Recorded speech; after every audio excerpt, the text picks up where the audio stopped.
하느님의 모상 첼렘이 인간에 대한 정의라면, 곧 정적인 정의라면, 이제 하느님의 영은 인간에 대한 동적인 정의라고 말할 수 있겠습니다. 인간의 생명은 끊임없이 성장하고 변화하는 어떤 움직임이기 때문입니다.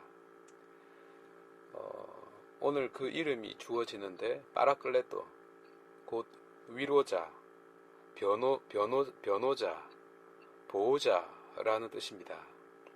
말 그대로 그 본질과 속성이 그대로 이름으로 불려진 자가 우리 안에 오신다는 그 약속입니다. 이분도 하느님과 본질이 같은 하느님이십니다. 그분이 우리 안에 이렇게 우리에게 오신다는 것, 결국 그것은 또 하나의 우리 인간의 정의를 말해주는데, 곧 어떤 동적인 정의를 말해주는데, 이 정의는 우리 안에서 어떤 대단한 일을 이렇게 하실 겁니다. 그렇다면 우리 안에는 어떤 일이 벌어질까요? 도대체 이것이 무엇을 가리키는 걸까요? 계속해서 말씀드립니다만, 인간은 하느님의 형상으로 지어진 자입니다.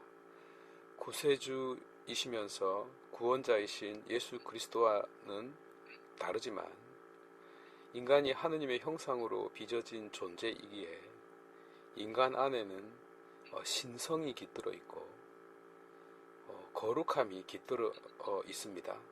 그리고 이 신성과 거룩함은 그 누구도 없앨 수 없다라고, 그 무엇으로도 없앨 수 없다라고, 나 자신조차도 없앨 수 없다라고, 내가 자결을 한다 할지라도 없앨 수 없는 그 무엇이라고 그랬어요.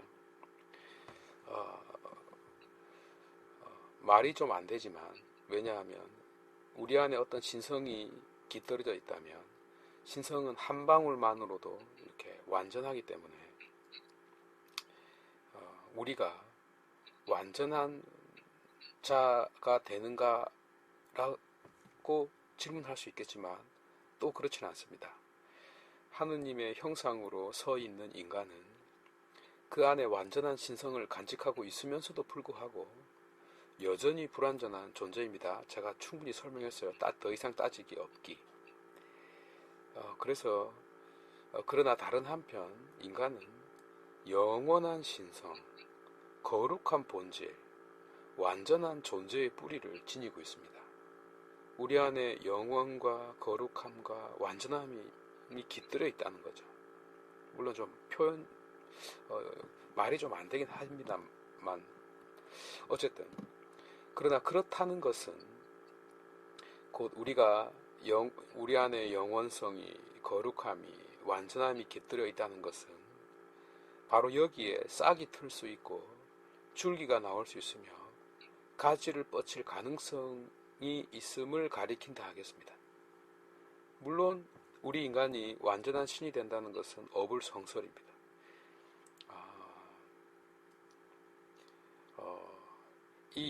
왜냐하면 이 완전하다라는 동사 자체가 어떤 흠이나 결핍 혹은 결점이 없는 상태로 우리가 인식하고 하기 때문입니다. 이런 초월적인 개념은 반대로 우리의 경험을 통해서 유기적으로 인식될 뿐이기 때문입니다. 그러니까 내가 경험한 어떤 흠이나 결핍의 반대 개념, 그것이 없는 어떤 상태로 이렇게 인식한다는 거죠. 현실적으로는 하여 완전함을 우리가 완전한 그 자체는 우리가 인식할 수가 없습니다. 실존적으로 우리가 완전한 존재가 아니기 때문이죠. 완전한 존재라는 개념은 그리스 철학의 산물입니다.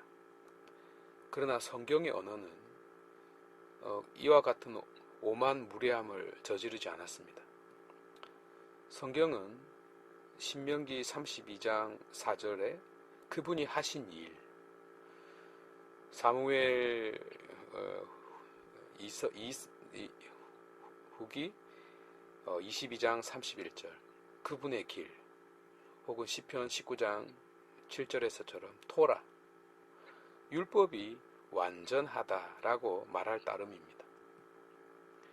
하여 완전함, 온전함이라는 그런 개념이나 속성은 성경에서는 찾아볼 수 없고 랍비들의 문헌에서도 찾아볼 수가 없습니다. 자, 그렇다면 하느님의 완전함에서 비롯되는, 혹은 하느님의 영원함에서 비롯되는, 하느님의 거룩함에서 비롯되는, 소위 우리 안에 깃들어져 있는 영원함, 거룩함, 완전함의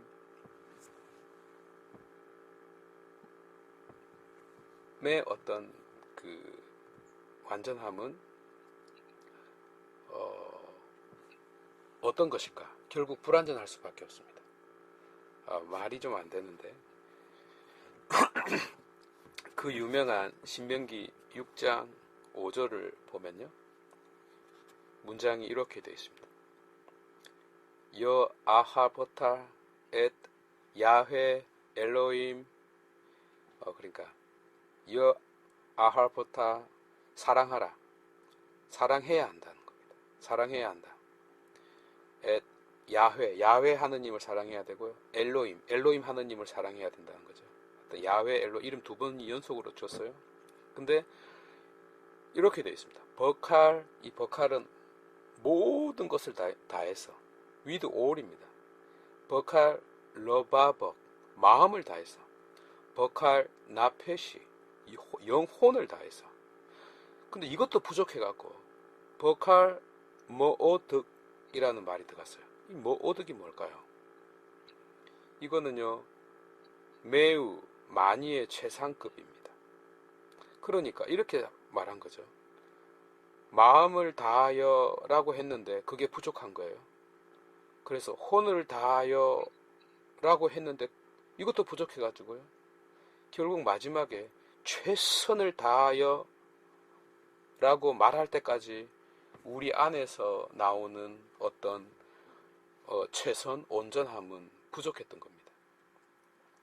그러니까 우리 제가 지금 계속 말이 안 되는 건데, 우리 안에 영원함이 깃들어져 있고 거룩함이 깃들어져 있고 완전함이 깃들어져 있고, 그것을 결코 없앨 수 없을 만큼 우리가 그런 존재이지만, 그런 영원함과 거룩함과 완전함은 우리가 정말로 추구한 하느님과 같은 그런 영원함과 거룩함과 완전함과는 차이가 있다는 거죠. 이해가 되십니까? 어쨌든 제가 계속 말이야. 그러니까 인간이 하느님이 아니니까요. 인간이 하느님이 아니니까 어쨌든. 자, 그렇다면 제가 처음에 말씀드렸던 하느님의 모상이 인간에 대한 정적인 정의라면, 오늘 예수님께서 약속하신 끊임없이 성장시키고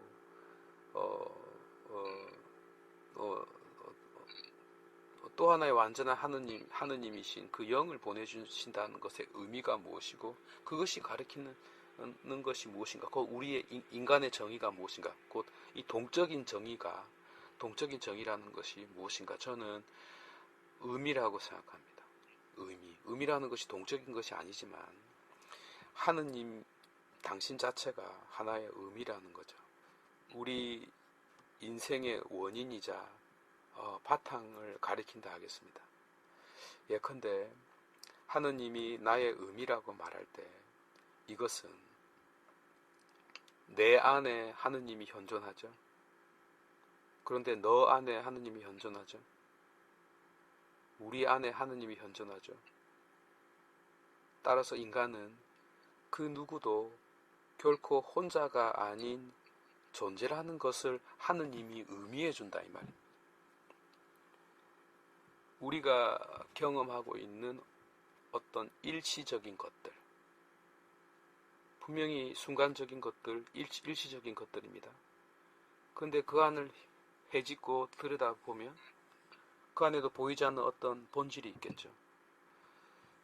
그런 어떤 일시적인 본질조차도 영혼을 간직하고 있다는 것을 하느님이 의미해 준다는 겁니다.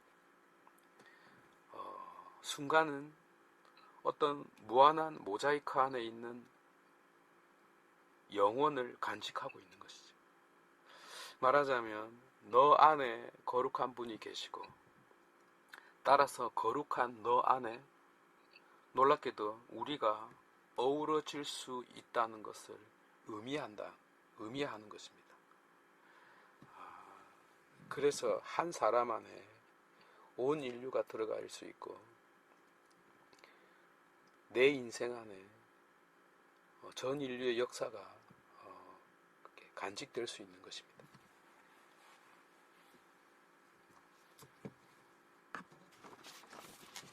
바로 하느님께서 우리 존재의 의미이기 때문입니다. 그런데 오늘 예수님께서 우리와 함께 계시는 보호자, 성령을 보내주신다는 것의 의미가 무엇입니까? 이 성령은 생명의 근원이고, 그죠? 진리를 깨닫게 해주고, 우리의 시야를 넓혀주겠고, 우리의 생각을 넓혀주겠고, 우리 안에서 기쁨의 불꽃을 일으킬 것이고, 하느님을 숨어 계시는 하느님을 찾을 수 있게 해주시고,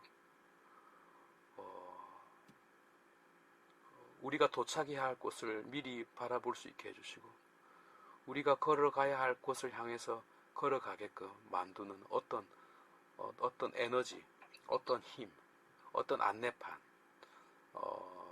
과 같은 마치 율법을 완성해주는 어떤 그런 거라고나 할까요? 바로 그 영이 우리 안에 오시면 이 모든 것을 밝혀주시리라는 것을 가르쳐줍니다. 결국 이 영이 쏟아졌을 때 그 영은 두 방향으로 쏟아졌습니다. 하나는 앗 인트라, 안을 향해서요. 다른 하나는 앗 엑스트라, 밖을 향해서 쏟아졌어요. 안쪽으로 향했을 때는 무서워서 벌벌벌 다락방에 숨어 있었는데 바로 그 안에서 정말 놀라운 기쁨이 일어났고 온갖 불안과 절망과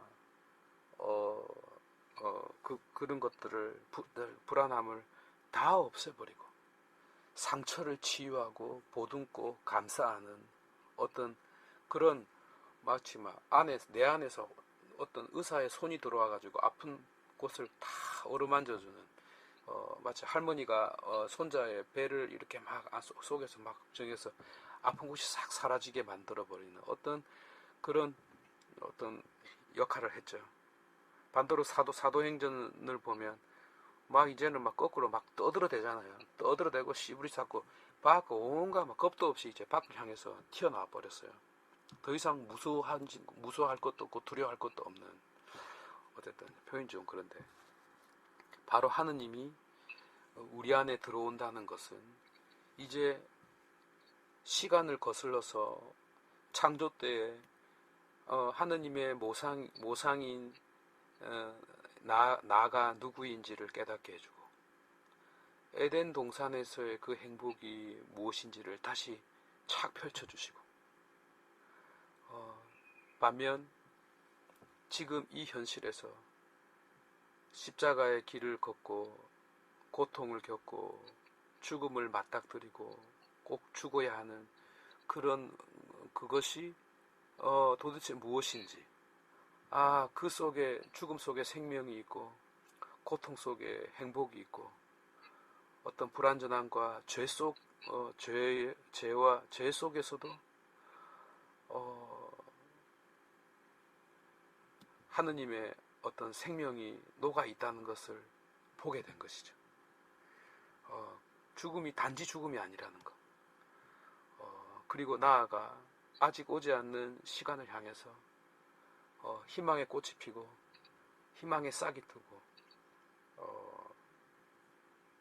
어떤 그 불안의 구름이 사라지고 정말 그 절망의 안개가 이렇게 거치는 그런 어떤 시간을 향해서 나로 하여금 이렇게 나아갈 수 있도록 내 안에 오신 그 성령이 이 우리의 존재를, 우리의 실존을 이렇게 뒤 흔들어 놓고 바꾸어 놓는다는 것을 알게 되었던 거죠. 그래서 이 영은 말 그대로 이제 단순히 어떤 정적인 정의뿐만 아니라 말 그대로 우리가 도착해야 될 정의, 우리가 끊임없이 움직여서 마지막으로 도착해야 될 그런 동적인 정의를 향해서 그 성령이 우리를 이끄시리라는 것을 우리가 얼핏 깨닫게 되는 것입니다. 그렇다면 적어도 우리 안에 오실 그 성령을 우리가 간절히 바라야 되겠고 또 갈망해야 되겠고 그 하느님과 함께